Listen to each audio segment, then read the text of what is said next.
All right, so in this video, I'm going to show you how to create processes in your business, as well as how to resolve some of those process and systems related issues or challenges that keep coming up.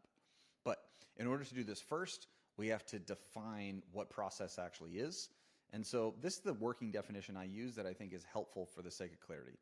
So think of it like big picture. We've got policy. This is the rules and guidelines that set boundaries for behavior and decision making. So this is like high level decision making strategy. They're the overarching principles that clarify how the company operates. All right. So big picture strategy, not like HR policies. All right. Then we've got process. This is high level workflows or systems. This is the buzzword everybody loves. Systems, process, workflows or systems that guide how work moves through the business. All right. So as we're generating revenue, as we're creating a customer, how does that move through our systems and processes?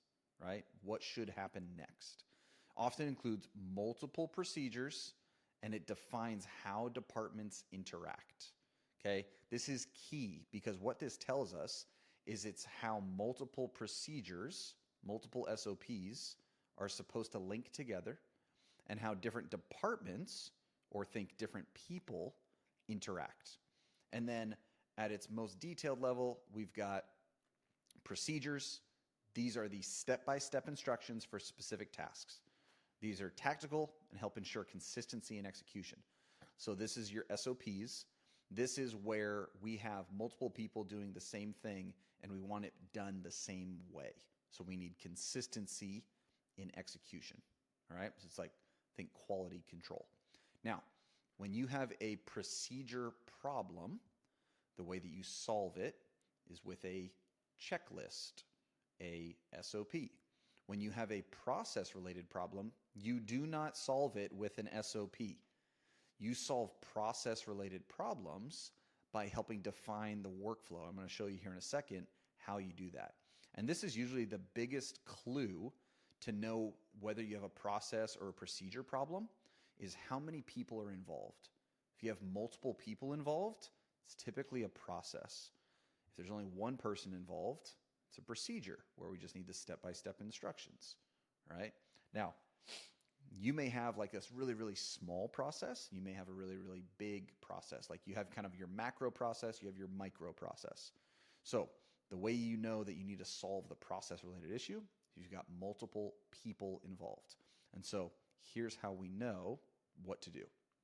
So this is a RACI matrix. This is the go-to tool to use to solve process-related challenges, issues, problems that are coming up in the business.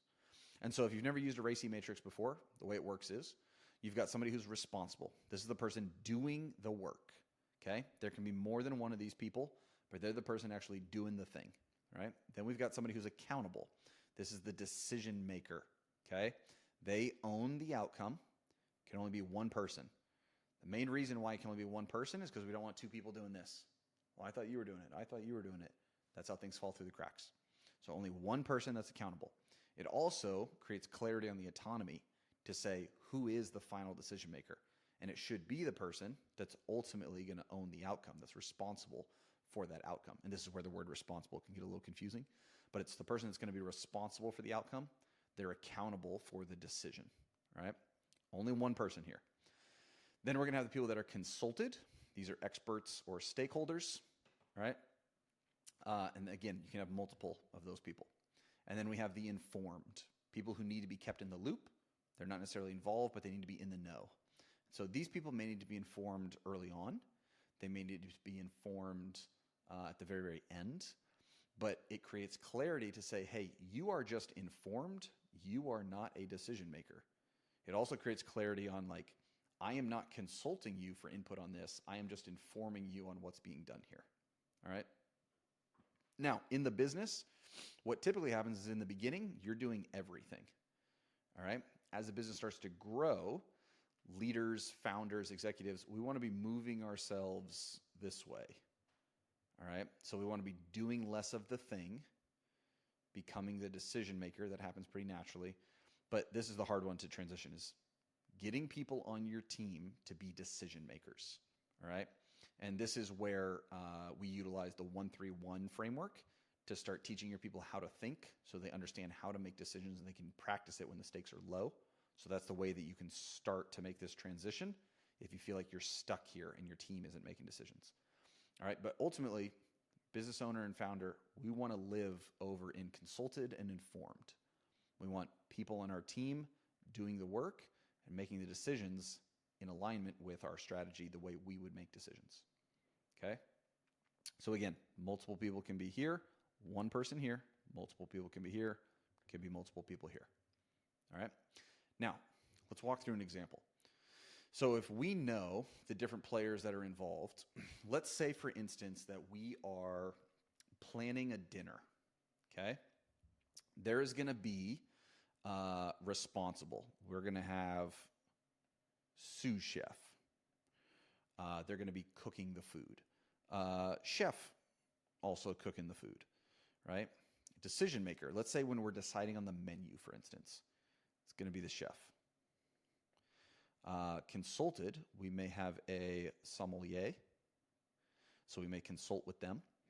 The guests are also going to be consulted, and the guests are also going to be informed. All right. They may also have a set of hands that maybe is going to be doing some of the grocery shopping. So we'll just call that like hands. And then they're going to also be over here.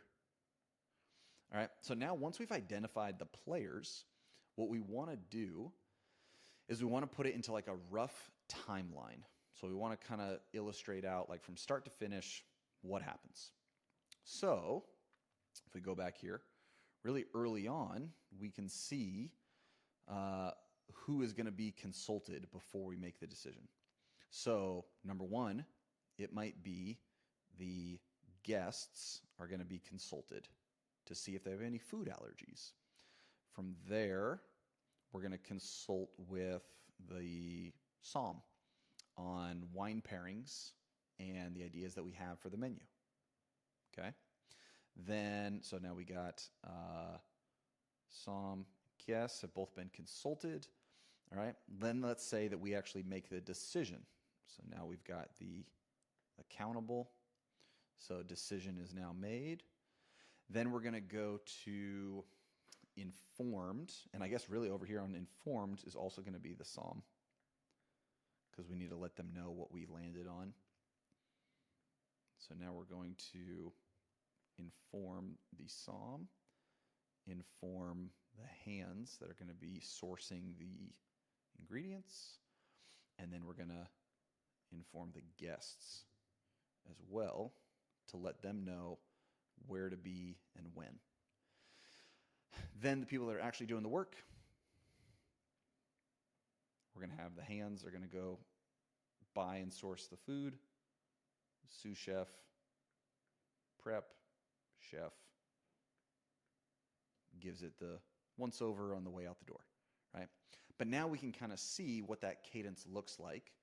And so the decision was made here, but there's still stuff that happened prior and stuff that happened after, and it has to happen in a particular order. So now that we have this rough timeline and we know who the players are, we just mapped out our process. Another way we can do this, let's say it was something a little bit more complex, or we're trying to figure out the timing. What we want to do is start to break down, and these may all happen at the same time, but let's just say they don't, right? Because we're going to go source. We know that doesn't, so we're going to go source the food. Okay, how much time needs to pass between here and here? How much time needs to pass between here and here? Here and here, here and here, here and here, right? And so we want to say like, from the time we make the decision till we inform the somm, like, can we let them know within 1 hour, and then inform the guests maybe 24 hours? Prior to this, might take us 2 days to refine this. We may need to send this out like 7 days in advance, because we're going to most likely need some time, and we're going to have to follow up with some people to get their responses on the food allergies. So now we can start to map out the timeline of, hey, if I want to be able to execute and run this event or this dinner on this date, I know that I need to have everything done prior. Like here is a day, then I've probably got here is a day, here's a day, here's a day, here's a day, 2 days, and then 1, 2, 3, 4, 5, 6, 7. So if each line represented a day, we now have got 7, 8, 9, 10, 11, 12, 13. So we know, start to finish, I need 13 days to be able to execute this process, most likely. So we want to plan for most likely and then plan contingencies off of that. What we don't want to do is plan best case scenario and then we're just constantly behind. We don't want to plan worst case scenario, lose efficiency. So we want to plan for most likely and then make contingency plans off of that. All right. So we can do it going forward, say what happens next, what happens next, what happens next. We can also start to refine it working backwards and say, if we want this to be true, well, how much time do we need before that? And how much time do we need before that? How much time before that? How much time before that? How much time before that? And so we can start to refine that process and map out the amount of time that we need between each step and then who is involved each step of the way so that we know, hey, here is when you're going to be involved in this process. So now we've just mapped out our process. This may be a big picture macro process.